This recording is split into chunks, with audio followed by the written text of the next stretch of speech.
secara virtual karena kondisi pandemik ya. Alhamdulillah, jadi ibu bapak semua bisa ikut diklat ini dari Sabang sampai Merauke, dan begitu jumlahnya pesertanya, segitu banyaknya. Ibu bapak termasuk beruntung ini masuk ke bisa ikut diklat ini dengan secara rame-rame begini. Biasanya paling banyak maksimal itu kita kalau diklat konvensional itu masih paling banyak 40 orang. Maaf sebentar ya.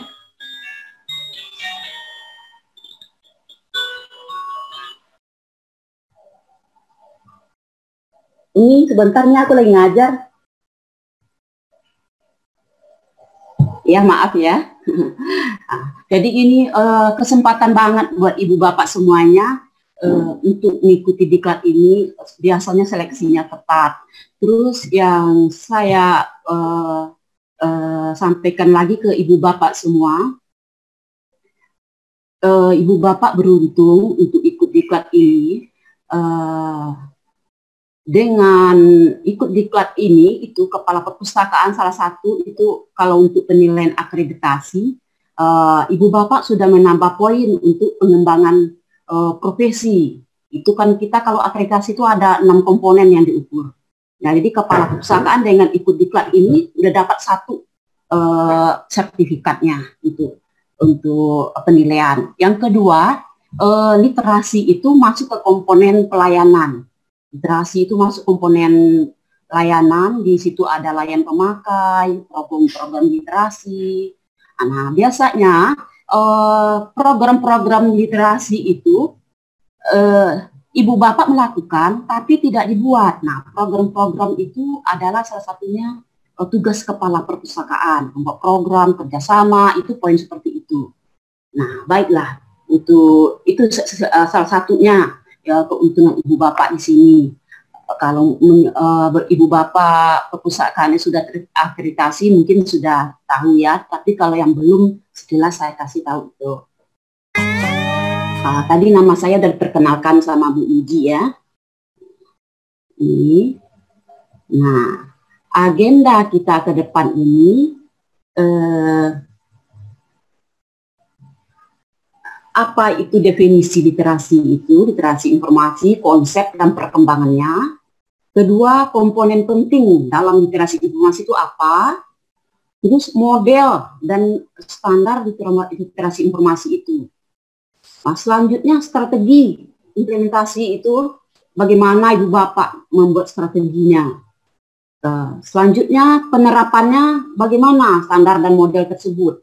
Terus yang tak kalah penting adalah pendukung teknologi informasinya, apalagi dengan seperti saat ini. Kalau kita tidak didukung oleh teknologi informasi seperti HP juga mengikuti perkembangan. Kalau tidak Android tidak bisa kita ya, seperti sekarang ini. Terus juga kita harus mengikuti perkembangan teknologi, cara-caranya. Walaupun saya sendiri juga terseok-seok juga mengikuti perkembangan teknologi. Nah, dan harapannya ke depannya setelah ibu bapak mendapat materi ini, harapan kami ibu bapak bisa paham dan mengerti apa itu literasi dan bagaimana ibu melaksanakannya di sekolah ibu, dan bagaimana untuk membuat desain program literasi itu. Syukur-syukur di tempat ibu bapak sudah ada programnya.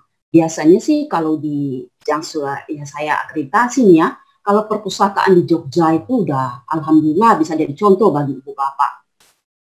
Sama di Pekanbaru tuh kemarin juga ada, kemarin dia juara 2 nasional. Nah, nanti ibu bapak bisalah berbagi, sharing sama teman-teman perpustakaan teman mana yang sudah maju, yang mana yang sudah membuat program, yang udah kreatif, inovatif, ya bisalah ibu bapak nanti berbagi di sana ajang-ajang ini untuk berkomunikasi. Nah, saya di sini fungsi saya sebagai fasilitator dan sifatnya sharing permasalahan dan kasus-kasus ibu bapak yang lebih tahu di sana. Tapi sedikitnya sih saya tahu lah ya, kalau untuk akreditasi, kalau untuk bagian-bagian Jawa ke sini itu alhamdulillah, kalau tengah lumayan agak agak kesadaran untuk ikut akreditasi aja Bu, udah susah udah ya APBN, kesadaran untuk ikut belum, apalagi yang ke bagian timur. Nah, mudah-mudahan dengan ibu bapak semuanya ini ikut dari Sabang sampai Merauke bisa belajar ya ke perpustakaan-perpustakaan yang sudah maju. Nah, selanjutnya baik lanjutkan. Ini latar belakang kenapa literasi informasi itu. Nah, kalau ibu bapak sudah mudah-mudahan sudah membaca ya materi yang sudah di download ke aplikasi itu semuanya ada di situ dan bisa ibu bapak juga baca-baca literatur yang lain. Terus saya juga baca-baca yang ke artikel-artikel atau majalah-majalah yang lain tentang literasi ini. Jadi kalau saya ambil kesimpulannya, sari-sarinya dari materi-materi itu, kenapa sih latar belakang, kenapa sih perlu literasi informasi itu? Nah, literasi informasi itu merupakan salah satu syarat untuk berpartisipasi dalam kehidupan bermasyarakat.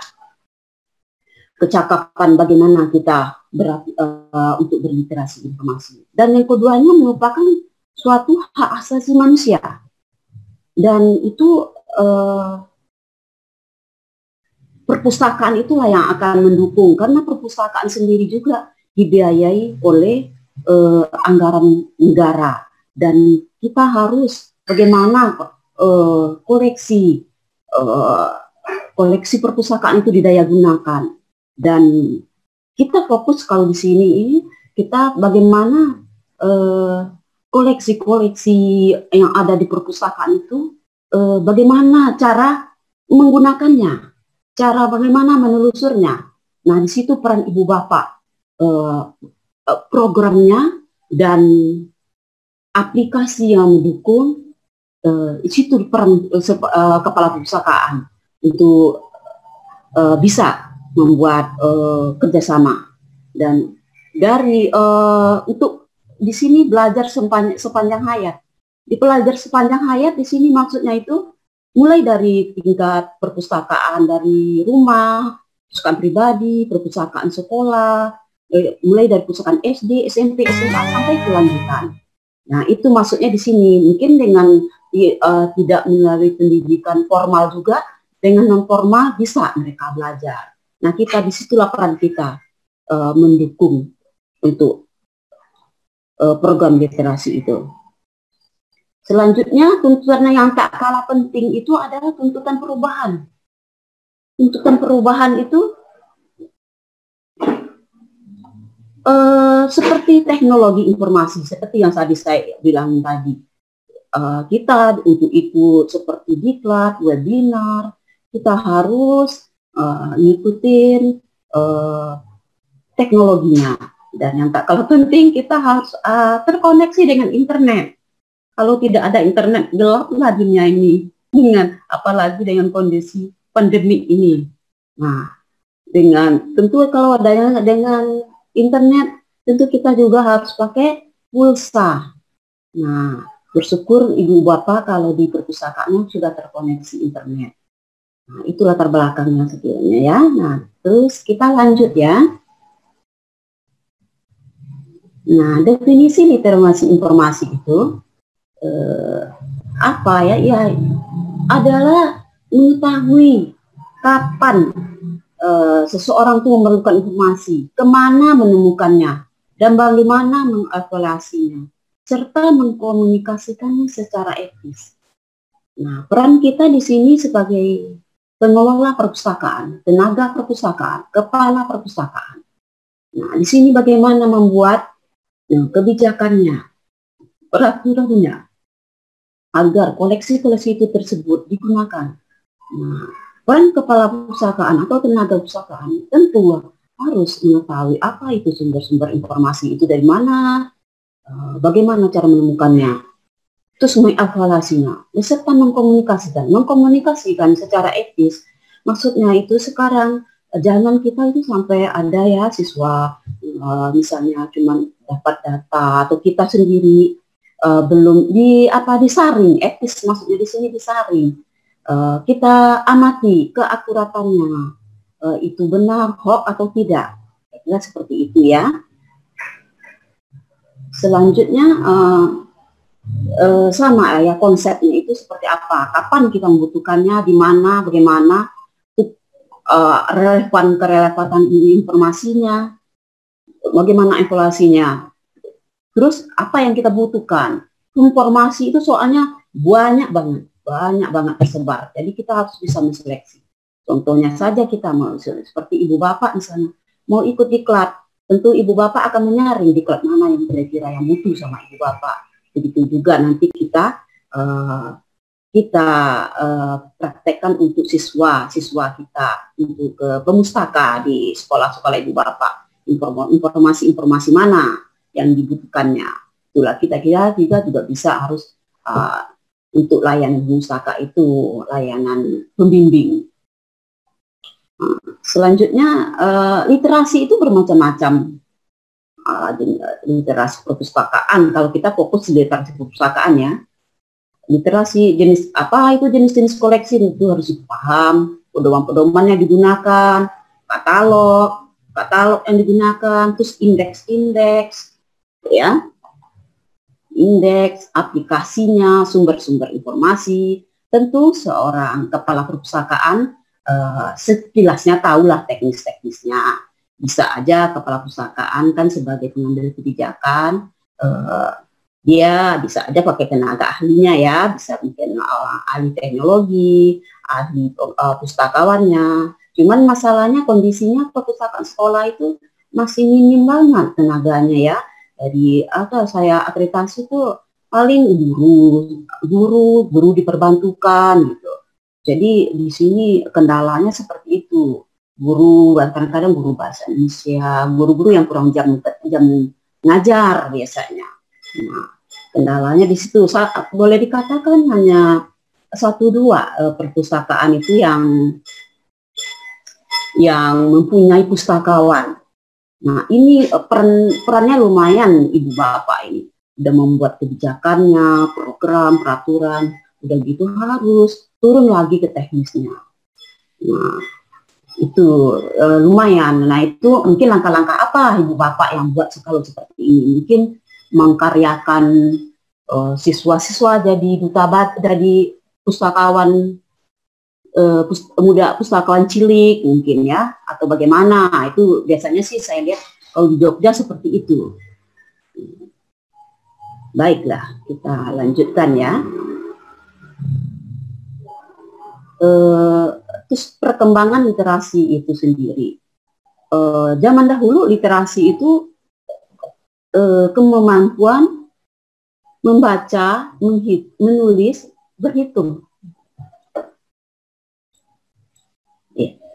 Kemampuan membaca, menulis, berhitung itu. Tapi sesuai dengan perkembangan waktu, literasi itu sampai kepada bagaimana kecakapan dalam mengolah informasi, bagaimana menguasai literasi itu, mencari sumber, menentukan, menggali itu. Sekarang sampai kalau dulu dengan literasi membaca, menghitung, menulis sudah cukup. Sekarang setingkat lebih tinggi, dan dengan perkembangannya teknologi itu informasi itu kesebar kemana-mana dan secepat itu, sedetik demi detik dua informasi itu tersebar.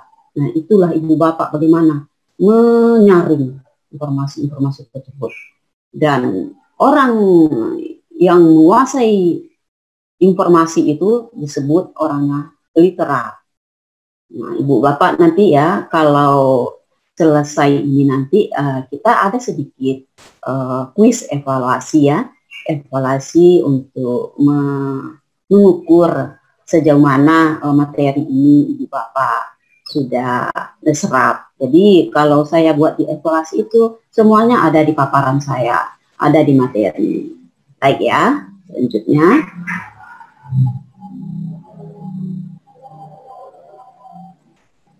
Ini kok keluar pena tuh? Ini.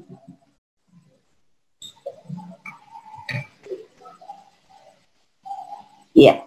Nah, ini Ibu Bapak. Komponen literasi informasi di perpustakaan sekolah itu.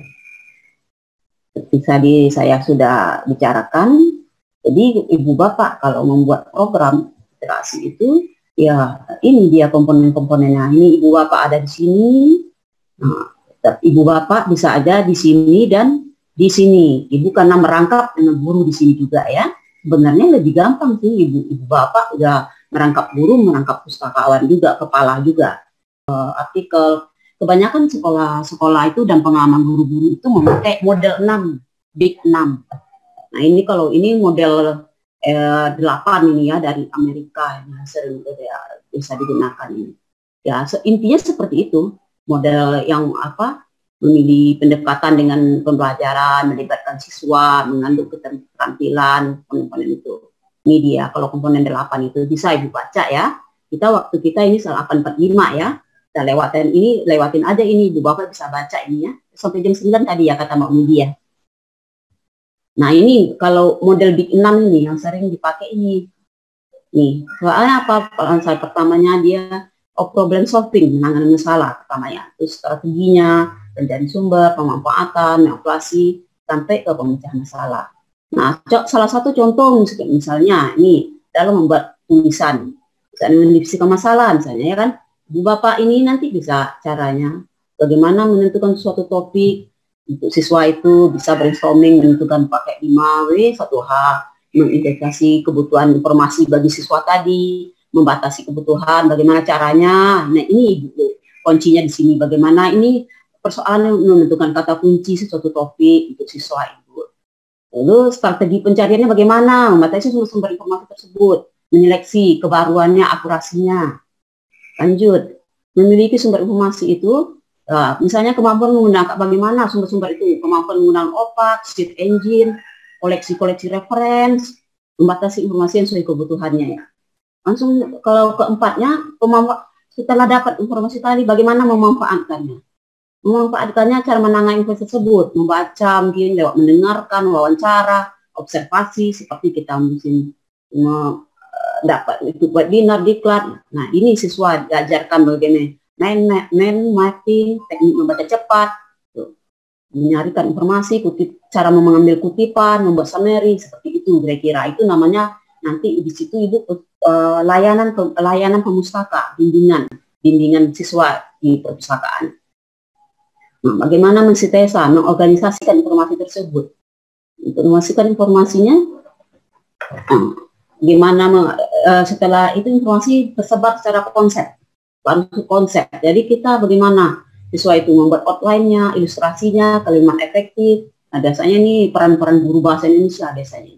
Nah, waktu setelah itu mempresentasikannya, menyebarkan informasi dalam otak. Jadi menyebarkan informasi dalam otak seseorang ke orang lain. Seperti saat ini yang saya lakukan. Setelah dapat informasi, mengutip sana cari sini, kita presentasikan lewat PowerPoint. Misalnya bisa bikin puisi, cerpen, narasi, cerita, dan lain-lain. Pengetahuan baru.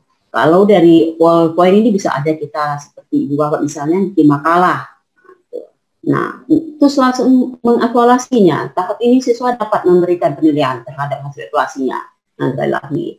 Nah, kalau evaluasi produknya, apakah pernyataan, argumen sudah didukung oleh fakta-fakta? Sudah cukup, tabel, grafik, dan lain-lainnya?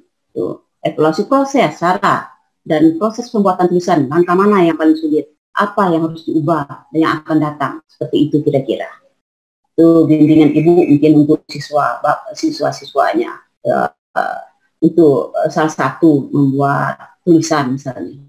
Dan bagaimana memanfaatkan koleksi perpustakaan dan membimbing layanan menggunakan memanfaatkan digital literasi informasi. Ini keterampilan dalam 6 kategori itu, yaitu ya tingkat dasar yang harus dimiliki untuk literasi itu dasar, komputer literasi, e-learning seperti belajar jarak jauh sekarang ini, literasi media, literasi budaya. Nah, kita fokus kepada literasi informasi di sini. Selanjutnya, ini tuntutan era COVID-19, era digital. Masyarakat sangat mengandalkan internet, IT, web, literasi, bimtek, seminar, kompetensi literasi informasi itu sangat diperlukan. Nah, ini Ibu Bapak nih salah satu boleh nih ya kalau untuk pedoman. Ibu Bapak kalau belum punya pedoman untuk mengolah, misalnya ini salah satu sumber koleksi juga ya, bisa download di sini nih. Saya kebanyakan kalau akreditasi mereka nggak punya pedoman. Adapun pedoman yang sudah zaman-zaman jebot. Nah, Ibu Bapak bisa di-download, ini gratis di sini. Selanjutnya, bagaimana penerapan literasi itu? Nah, ini penerapannya seperti ini, karena literasi itu untuk sarana, untuk mencapai tujuan hidup pribadi seseorang, baik untuk di pendidikan, untuk kehidupan sehari-hari, untuk mencari kerja, karena itu merupakan hak asasi. Nah, itu kita sangat-sangat harus mendukung kegiatan literasi ini. Dari mulai kalau kita di sekolah yang mulai dari SD, kalau bisa ya Ibu Bapak, anak-anak Ibu Bapak ya dari perusahaan pribadi. Nah, kegunaan standar literasi. Nah, setelah literasi itu ada alat ukurnya. Alat ukur pencapaian literasi itu bagi siswa sebuah landasan ini ya, nggak sesuai dengan tujuan. Kategorinya apa aja? Apa sih indikatornya gitu ya? Literasi pendidikan itu berjalan. Literasi informasi itu adanya pembelajaran mandiri. Terus ada tanggung jawab sosial. Jadi siswa itu kalau sudah paham, sudah mengerti itu apa itu literasi informasi, mereka akan mandiri, akan mencari, akan bertanya, akan merangkum, dan mereka akan siap untuk melanjutkan pendidikan akan setingkat lebih tinggi. Mungkin untuk memperoleh beasiswa, untuk masuk ke perguruan tinggi, yang untuk SMP untuk mencari ke tingkat SLTA yang sesuai kebutuhannya, yang sekolah yang idolakan, perguruan tinggi yang diidolakan. Gitu. Nah, di sini peran kepala pusakaan mendukung untuk koleksi-koleksi yang digunakan.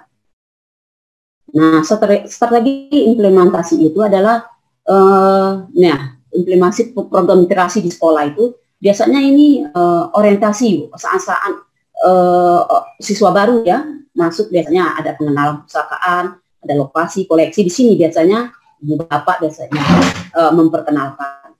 Ini termasuk salah satu program literasi. Cuman kadang-kadang di Ibu Bapak itu melakukan tapi tidak dibuat, tidak ada dokumen. Nah, di sini salah satu biasanya poin untuk akreditasi Ibu berkurang karena tidak ada pendokumentasian. Nah, ini ya. Selanjutnya strateginya ya. Strategi implementasinya menempatkan sebagai bagian dari program pusakaan, keleluasan bagi perusahaan nih. Biasanya kalau udah ada ikut andil dalam bagian kurikulum program di sekolah, pusakaan dilibatkan, itu udah enak. Tinggal merancang, tinggal jadwal, Ibu Bapak bisa masuk ke dalam pengajaran di kelas tentang perpustakaan. Nah, itu terserah Ibu Bapak nanti di sana kerjasamanya. Nah, di sini menempatkan dalam program pendidikan pustaka itu ya. Pustaka di sini atau siswa Ibu ya. Mengajarkan peserta didik mengenalkan pustakaan, cara menggunakannya, model pengajaran secara utuh, terprogram dalam kurun tertentu. Ini keuntungannya ya, program literasi mandiri ini peserta didik mempelajari setiap unsur keterampilan literasi secara utuh. Peserta didik dapat menerapkan unsur ini setiap mata pelajaran, memecahkan masalah di rumah, di sekolah, atau di lingkungan. Tenaga pustakaan hanya perlu memberikan keterampilan literasi atau satu kali program tanpa mengulangi dalam mata pelajaran kalau sudah menyatu. Nah, cuman kalau kelemahannya pelaksananya dalam waktu pembelajaran sekolah. kesulitan mengalokasikan waktu. Itu nanti Ibu cocokkanlah dengan kondisi di perpustakaan dan di sekolah Ibu masing-masing. Ini contoh rancangan program literasi informasi mandiri. Menjadwalkan pertemuan pengenalan perpustakaan semester 1 ya, tahun ajaran baru biasanya ini. Terus ini biasanya kalau di yang sudah saya lihat itu contoh rancangannya seperti ini. Materi yang diberikan dalam pertemuan itu jam buka perpustakaan, hak dan kewajibannya, pengenalan tenaga perpustakaan, pengenalan tata tertib, pengenalan koleksi yang dimiliki, pengenalan cara menggunakan katalog, indeks apa. Nah, ini di sini yang dikatakan layanan pemakai, layanan pemustaka, yang disebut layanan itu yang termasuk komponen literasi informasi di sini, Bapak. Selanjutnya ini contoh rancangan literasi mandiri yang menjadwalkan kegiatan yang terstruktur. Ini ya caranya paling ampuh ini ya, melibatkan peserta didik dan pendidik semua jenjang sekolah untuk mengajar konsep yang mudah. Alokasi waktu sudah tersedia di sini kalau sudah disatukan. Ini penerapannya literasi informasi ini berkolaborasi ya dengan guru-guru. Mungkin semua guru ya, guru bahasa Indonesia, bahasa Inggris, geografi. Kalau geografi itu kan biasanya pelajaran-pelajaran sejarah apa biografi toko-toko itu kan juga termasuk referensi itu bagaimana menggunakannya, cari informasi di internet, buku, majalah, dan didukung alat teknologi seperti ini. Tidak terasa waktu kita udah 851 ya. Nah, 7 aspek standar nasional tingkat SLTA ini ya. Ini aspek layanan yang diukur di sini ya. Ada layanan minimal jam layanan tuh 8 jam, sirkulasi referensi. Nah, kita, komponen yang kita bahas di sini ada yang masuk di sini nih Bu, layanan literasi ini termasuk ke referensi ini. Terus di sini program pendidikan pemustaka, program literasi sini. Nah, program literasi ini paling sedikit 4 kali dalam setahun tiap tingkatan kelas. Literasi informasi itu dalam komponen akreditasi nih Bu, termasuk ini nih Bu, ada di komponen 3 layanan. Itu di situ ada bimbingan literasi, membaca, orientasi perpustakaan di sini. Ini biasanya Ibu Bapak ini melakukan, tapi ya tadi itu yang saya bilang, tidak didokumentasikan, tidak ada. Terus ini misalnya juga ada programnya ya. Kan itu kalau sekarang kepala perpustakaan membuat program, membuat kerjasama penyelenggaraan ini ya, seperti ini. Komponen PKB ini untuk peningkatan kompetensi berkelanjutan. Ini termasuk Ibu di sini ikut diklat ini. Dan di komponen 5 ini pengelolaan perpustakaannya, manajemen Ibu di sini. Kerjasama dengan pihak guru, dengan pihak luar. Terus programnya termasuk di sini. Ibu membuat program literasi tadi. Nah, di sini fungsi Ibu kepala perpustakaan manajemennya. Di sini ada komponen penilaian akreditasi Ibu Bapak. Kebanyakan di sini melakukan tapi tidak dibuat.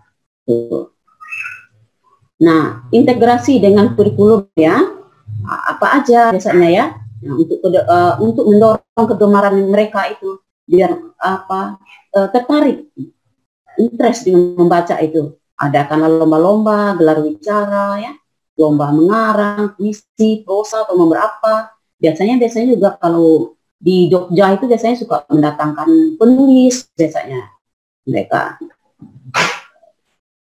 Nah, kalau lanjutannya ini ya, pengajaran masih terlibat dalam merencanakan perangkat pembelajaran, membantu guru mengakses nih Bu, peran yang kepala perpustakaan ini, membantu guru mengakses mendiagnosi, menjalankan kegiatan baca buku, majalah, membantu guru mengidentifikasi materi pelajaran juga.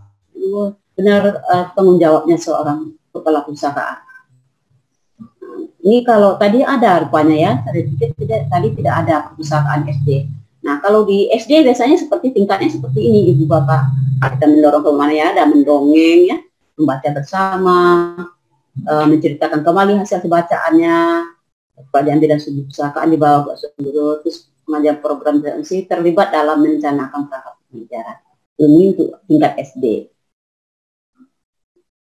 Kita sama ini tadi ya, bantu mendefinisi untuk gedung sekolah. Nah, saya rasa udah sampai ujian 854 udah cukup di sini. Terima kasih atas perhatiannya. Semoga ilmu bermanfaat, bisa diserap. Ada nanti kalau ada yang pertanyaan, ada yang ini kita ada di forum diskusi ya. Assalamualaikum warahmatullahi wabarakatuh. Salam literasi. Waalaikumsalam warahmatullahi wabarakatuh. Terima kasih Ibu Jusaini. Sekedar informasi Ibu, untuk peserta KPS 3 angkatan ini Bu berjumlah 565. 565 ya? Ya. Sedangkan yang hadir terakhir ini 498. Jadi kurang lebih 67 orang itu ada beberapa yang izin atau ada kendala Ibu. Oh begitu, iya. Baik, Bapak dan Ibu, dengan demikian paparan dari Ibu Jusaini mengenai literasi informasi. Semoga paparan yang disampaikan dapat bermanfaat dan dapat diaplikasikan di tempat Bapak dan Ibu. Untuk selanjutnya, kami persilakan Bapak dan Ibu bertanya apabila ada yang ingin ditanyakan atau sekedar sharing, berkeluh kesah, silakan nanti di forum diskusi. Iya, sepertinya di forum diskusi kita, Bu Muji. Iya, Ibu. Iya. Baik, dengan demikian dari kami, lebih kurangnya kami mohon maaf. Sekali lagi terima kasih kepada Ibu Jusaini, Bapak Ibu peserta diklat, juga Mas Riris selaku hostnya. Izinkan kami live. Terima kasih. Wassalamualaikum warahmatullahi wabarakatuh. Waalaikumsalam warahmatullahi wabarakatuh.